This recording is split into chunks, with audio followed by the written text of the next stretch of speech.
Welcome back, everyone. Today we're going to dive deep into one of the most fascinating aspects of communication, language and meaning. You see, language is more than just words. It's the tool that we use to build relationships, shape culture, and even construct our reality. Without it, we couldn't write history, pass laws, tell jokes, or scroll through social media. Words don't just describe our world, they help create it. In our first lecture, we learned that communication is a process that involves the use of symbols and involves a sharing or exchange of meaning. Well, now we're going to dive deeper at how we share and exchange meaning primarily through language. So what is language? Think of language as a giant umbrella. Under it are all the ways we make meaning. Words, gestures, emojis. None of these things mean anything on their own. They work because we learn them, we share them, and we agree on what they represent. But it's not frozen in place, and that's because it constantly changes with time, and each generation creates and adapts their own language. That change over time is an important aspect here. You see, words enter, they shift, and they disappear entirely from language. Here's an example. Selfie and ghosting, well, those were words that didn't exist a few decades ago. Old words can fade and also change in meanings. For instance, the word awful, well, that once meant full of all being, wow, that's crazy, that's awful. Today we say awful to mean that something is terrible. So you can see how language can fade or change in terms of meaning over time. It can also change across generations. You see, each generation will reshape their language with slang, with digital shortcuts, cultural references, things that are relevant to them at the time. So you see, baby boomers, they used to say cool, and cool meant, well, that's stylish. For millennials, that's who I am, I'm a millennial, cool means chill. For Gen Z, you're not going to say cool. You're going to say fire or that slaps. But it means the same thing. Now, this is something I find particularly interesting, is that punctuation now can even change the meaning. Period at the end of a text might feel natural or neutral to older generations, but to people who are younger than that, it can come across as passive-aggressive. Because language is shared, words only work when a group agrees on their meaning. What works in one group may not translate in another, and miscommunication can happen when a symbol doesn't carry the same meaning across time, cultures, or generations. Utepils is, so it's a beer that you drink outside. For many people, utepils is something you do in summer. Hygge is describing a cozy or comfortable situation in a social context. For example, when spending time with good friends or family. If I'm alone, someone might ask me, hygger du dig? To make sure that I'm still having a good time. Abbiocco is an Italian word that means becoming tired after a meal, especially after a serious Italian meal. And if you go to Italy between 2 and 4 in the afternoon, many people are gonna be in abbiocco. I really like this Spanish word we have. It's sobremesa, which actually refers to this nice time a family would spend after lunch, still sitting in the table and holding an interesting conversation. At the end, it ends up referring to all this time happening after lunch. In Spain, that is something between 3 and 5. Even the TV shows at this time of the day are called, for example, películas de sobremesa. Verschlimmbessern. That means that you try to make something better and it gets worse. So we have the word desenrascanço, that means to improvise a solution at the last minute. You get it done and you do it well. Mångata. It's a Swedish word that basically means the reflection of the moon in water. We have a similar word in Turkish, which is yakamoz. We use it especially for the sea. But actually it has a slightly different meaning. It's the sparkle on water made from fish or paddles. And that is why being culturally and generationally aware can make us better communicators. Language is a system. It is organized in real governance. So for instance, words aren't random. They follow patterns of grammar, syntax, and usage that help us understand one another regardless of what the language is that we're speaking. You might say, I went to the store. that makes sense. But if you say, store when I to thee, well, that makes no sense. And so you see there that one of the rules is that words aren't random. They follow particular patterns. And so even though the words are the same in those two phrases, I went to the store and store when I to thee, one of those phrases makes sense and the other doesn't, because one is following the rules of language, whereas the other one does not.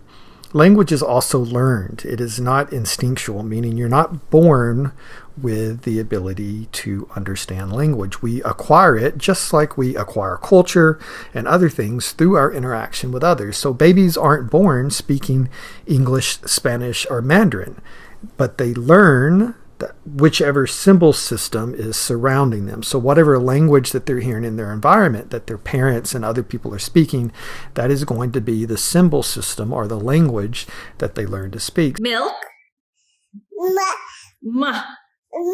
Yes, milk. Good job. So a child raised in Japan, they're going to learn Japanese symbols and sounds as their language, while one raised in Mexico is going to learn Spanish, and one raised in the United States is going to learn English. The ability to speak and to understand language is natural, that's instinctual, but the symbols are learned. As I said, language only works because groups of people agree on what those symbols mean. So if we were just to randomly make up words on the spot, well, it wouldn't communicate anything because no one else would share that understanding. The example I gave, a selfie, didn't exist 20 years ago. Once people shared an understanding of what a selfie was, well, it became part of the language, and it is now a word that spans generations. We were first introduced to encoding and decoding when we examined the communication model. When you text your friend, "I'm dead, bro," you've encoded a message. Now, if your friend decodes that message as "you're laughing hard," well, you guys are in sync. But if they decode it literally, well, you've got a problem. You see, communication works only when encoding and decoding line up. We're going to look a little bit more deeper now at what encode and decode means specifically. So encoding is the process of how we turn our thoughts, our ideas, or our feelings into symbols. These are words, gestures, emojis, sounds that other people can understand. You might say that you're stressed about an exam. So how do you express that to someone else through language? Well, you're going to encode that. So you might say, "I'm overwhelmed. I need a really good grade on this test." That is you encoding that you're stressed about the exam, and you're putting it into language in a way that other people can understand. You might also encode it non-verbally. So you might say, "Oh gosh, I need a really good grade on this test." You might slump over. If you were face-to-face and someone was reading that nonverbal from you, they would understand that, hey, okay, they're really stressed about this. So your nonverbals can also encode the meaning of a message for you. We may also do that with an emoji. So this matters because the clearer that we can encode our messages, well, the better chance that other people will understand what it is that we mean. This is particularly impactful in terms of our interpersonal relationships, especially in romantic relationships and friendships. So for instance, let's look at this video. "I'm sorry I haven't texted lately. I've been so busy. Let's get together soon." Okay. "I'm sorry I haven't texted lately. I've been so busy. Let's get together soon." Okay. Sometimes the message that we send can be interpreted differently. Decoding is the process of how we interpret or make sense of the encoded message that we receive. So a sender is going to send a message and they're going to encode that message. And then when you receive that message as the receiver, well, you have to decode it. You have to make sense or try to understand what is it that they're trying to say.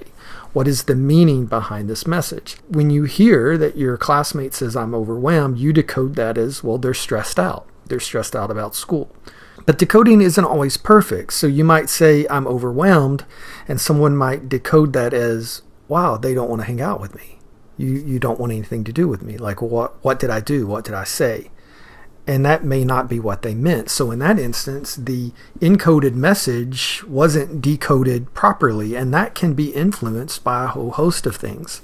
It can be influenced by culture. It can be influenced by your field of experiences. It could be that you're just having a really bad day and you feel like everybody around you has been coming down on you really hard, and then you get that message.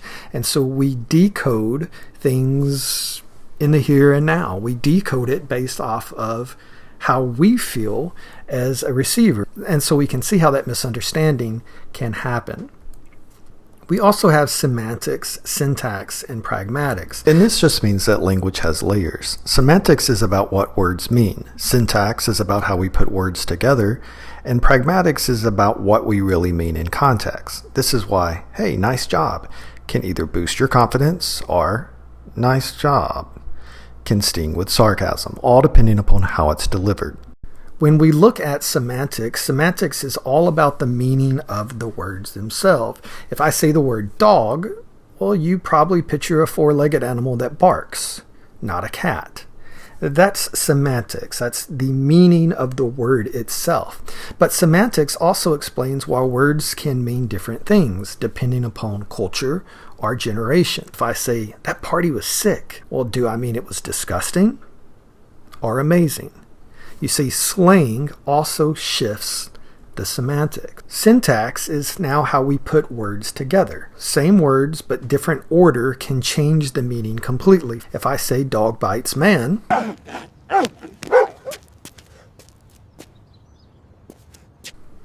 and man bites dog,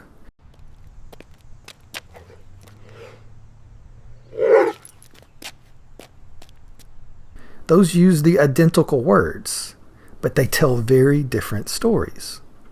You see, syntax also explains why some sentences sound wrong, even if you know the words. Plates eat hungry they were. Semantically, those words make sense, but syntactically, they're scrambled because how we put words together matters. And here's one of my favorite syntax examples of all times. This is a punctuation joke. Let's eat, Grandma. Let's eat, Grandma. Oh, how lovely. Versus, let's eat, Grandma. Let's eat, Grandma. See, the comma there is important. The punctuation matters. Syntax can literally save Grandma's life. We have pragmatics, and pragmatic looks at how the meaning changes depending upon context, tone, and relationship. For example, if I ask, can you open the window? Well, the semantic meaning isn't about your strength. I'm not questioning, do you have the strength or the physical ability to open a window? I'm politely saying, hey, can you go open that for me? If someone says nice job, that could be genuine praise, or it could be nice job, Rick. Could be sarcasm. So how we say something also changes the meaning. Pragmatics looks at that. It looks at context, tone, and relationship. In digital communication, pragmatics also explains why punctuation and emojis matter. So a text that says sure, period, often can feel cold. Sure without any punctuation might feel neutral, and sure with exclamation marks, well, that could come across as excited. So same word, different decoding because of the pragmatics. So context, tone, and relationship can change how we as receivers decode a message. We also have abstract versus concrete words, and so this indicates that there are levels to meaning. Concrete words are words in language that refer to very specific or tangible things. These are things that we can see, that we can touch, that we can hear, taste, or smell. So for instance, apple, dog, chair, iPhone 18. Those are physical things that you can touch. You can see images in your head when those words are said. If I were to say red rose, well, you know exactly what I'm talking about because that's a concrete word. So concrete words help us to reduce misunderstanding because they're very precise. Abstract words, though, are words that refer to ideas, concepts, or qualities that can't always be experienced directly by the senses. So we can't touch, hear, taste, smell, or see them. Freedom, love, justice, success. Concepts like The wind. What is the wind? Can you describe wind to me? Can you see wind? No, you can't physically see the wind, but you can see the effect of wind on the environment around you. So this presents the weakness of abstract words is that abstract words are powerful, but they're often vague and they can be interpreted in many ways. Now we're going to watch a video from one of my former students. You know what a noun is? People, places, things, and ideas. But nouns come in two different types, and I'll demonstrate what each of them is like. First you got your concrete nouns. They're physical, that's the key.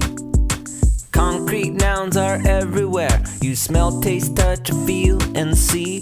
Abstract nouns are opposite. You can't see them, but they're all right there. Emotional ideas and the feelings that you share.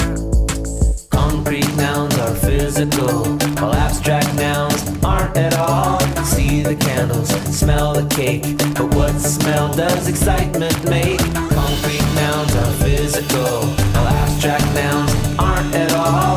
Touch the mirror, you can clearly see, but what's the taste of clarity? What's the taste of clarity? Calendar, that's a concrete noun. Year, that's an abstract noun. Clock, that's a concrete noun. Time, that's an abstract noun. Pillow, that's a concrete noun. Dream, that's an abstract noun. Bed, that's a concrete noun. Sleep, that's an abstract noun. Concrete nouns are physical, while abstract nouns aren't at all. One of the ways to think about abstract versus concrete words is the ladder of abstraction. At the top of the ladder, we may think very broad abstract terms, but as we move down the ladder towards the bottom, words become more concrete. They become more specific and more detailed. So if I say a living thing at the very top of that ladder, a living thing, that's very abstract. It can mean anything from a tree to a goldfish to a person. But if I then go down the ladder of abstraction and make it more specific, I could say animal. That's still broad, but it is more narrower than when we said living thing. We could go down another level and we could say dog, still more specific. Now we know it's not a cat, it's not a bird, it's not a goldfish, it's a dog. We can become even more specific by saying golden retriever. That's concrete. Now we know the type of dog that we're talking about. And then lastly, at the bottom of the ladder, we could be very specific and detailed, and we could say my dog Max.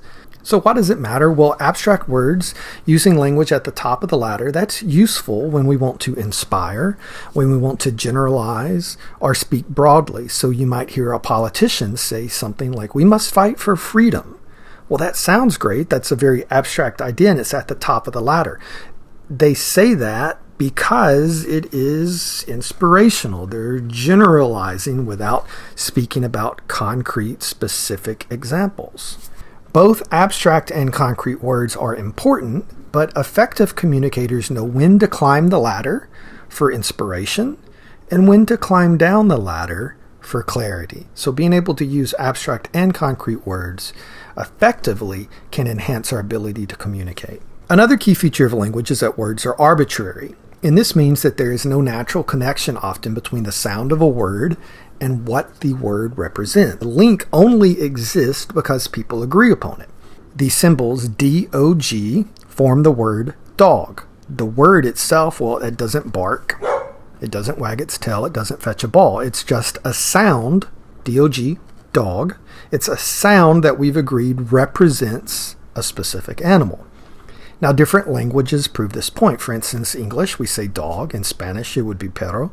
In French, it's chien. In Japanese, it's inu. Each one of those words refers to the exact same animal, but the sound of those words were completely different.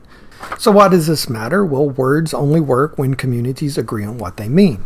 If someone doesn't share that agreement, then the symbol breaks down, and that's why slang, jargon, or technical terms can sometimes confuse people from outside of the group.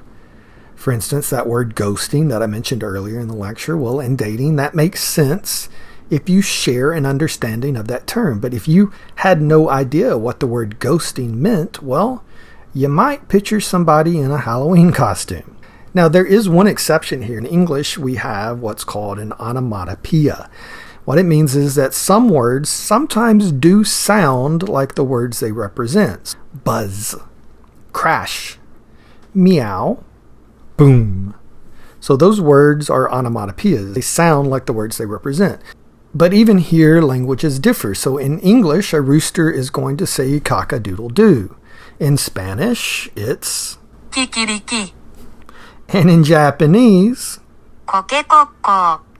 So you see, even natural sounds are still shaped by culture. Even within English, language changes across regions. We have different dialects. So in Texas, every soda is a Coke. In the Midwest, it's pop. In Louisiana, you might get a little something called lagnat. These differences remind us that language reflects the culture of the people who use it. In the South, we use the word buggy. Buggy isn't a word that shocks me because I grew up in Tennessee. So we would go to the store and my mom wouldn't say, hey, Rick, go get me a cart. She would say, Rick, get me a buggy. When I moved to New York and I used the word buggy at the grocery store, you should have seen the looks on people's face. We also in the South say fixin' to, right? I'm about to do something. I'm fixin' to leave. That's a Southern expression. In Pittsburgh, they won't say y'all, or they won't say you all. They'll say yins. That's a very specific dialect for that area. I like this one. When I was in Wisconsin in the Midwest, people would say this, hey, we're going to go fishing down at the creek. Like the creek? You're going to go fishing at the creek? Are you sure? And so, again, that's a Midwestern. Denotation is the dictionary definition. Connotation is the vibe. Cheap means inexpensive, but most of us feel it's negative. Slim and skinny, well, they share the same denotation, but their connotations are very different. And it's those feelings that shape how words land. So if we say something like dog, well, the dictionary is going to say a four-legged domesticated mammal. We could say cheap, that means that something is lower in cost or in price. A home is a place where someone lives. But these words in the use of our language often have connotative meanings. The emotional, the cultural, or personal associations that a word can carry beyond its literal dictionary definition. So you may say dog, and yes, that's a four-legged domesticated mammal, literally, but the connotative meaning would be a friend, a protector. Or in some cultures, they even view dogs as being unclean. So again, it could be viewed with a cultural lens. Cheap might mean something is lower in cost, but the connotative meaning might suggest that it's lower in quality, or that you're stingy. Slim versus skinny has the same denotation, but slim sounds positive, whereas skinny can sound negative. And so this matters because words rarely only carry the denotative meaning, that dictionary definition. It's the connotations of words that shape how we feel about them. And we have seen this our entire lives. Advertisers and brands, they play on the connotation aspect of language all the time. This is why you will hear people say a pre-owned vehicle instead of a used car. A used car sounds a lot worse than a pre-owned vehicle. This is why someone will use the word it's inexpensive versus, oh, that's cheap. It has a different connotative meaning. Another example here is family owned. Just feels better when you hear that, when you see that in advertising. Family owned. Yeah, I want to go shop there. I want to go to lunch at a family owned restaurant instead of a big box brand or chain. Again, generationally, you're going to see some examples of this. If I were to say to define shade, denotative definition would be that little area under a tree that is cooler in terms of ambient temperature because it is blocked from the direct impact of the sunlight because of the branches and the leaves on the tree. That is shade. That's the denotative meaning. But shade today may not be physical shade. It could be a term for talking trash about somebody because you're throwing shade at them. Ever notice how wording changes your perception? A glass that's half full feels different than one that's half empty.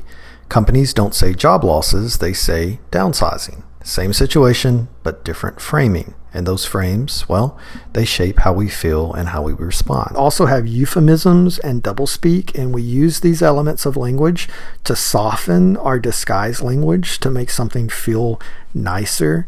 So we say passed away instead of died, pre-owned instead of used, correctional facility instead of prison. We also have the power of naming, so naming influences how we treat things. Hurricanes with human names get more attention than numbered storms. If you were to say, storm number 11 is in the Gulf, it's not going to get your attention like if you say Hurricane Harvey. So giving something a human name is going to get more attention. You could say a study buddy group. That sounds supportive, right? Versus a remedial study group, that sounds negative. So even if both of those groups do the same thing, they support a student and help them become better in a subject, well, the meaning, the power of naming, how we name that group can create different effects. We also have metaphors and idioms, and language is full of metaphorical meaning that we often take for granted. We say things like time is money, or climbing the ladder at work, or I've hit a wall. Idioms often confuse non-native speakers. So when you say things like it's raining cats and dogs, it's raining cats and dogs.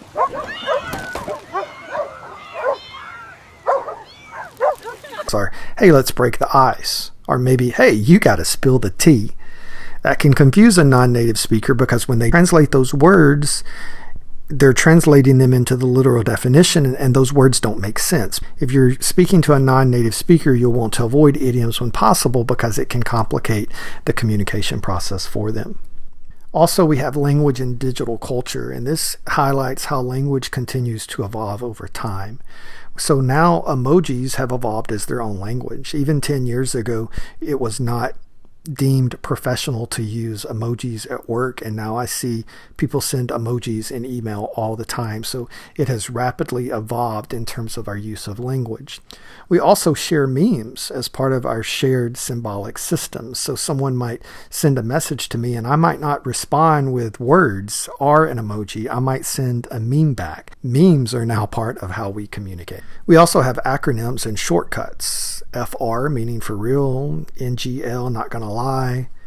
I saw one the other day, WSP meaning what's up. 20 years ago, language didn't change as quickly as it changes now because for language to change, people had to start using it. And now we have social media and these platforms that can accelerate how quickly other people pick up on new phrases and start to use it. And therefore, our language in a digital culture is spreading and evolving more rapidly.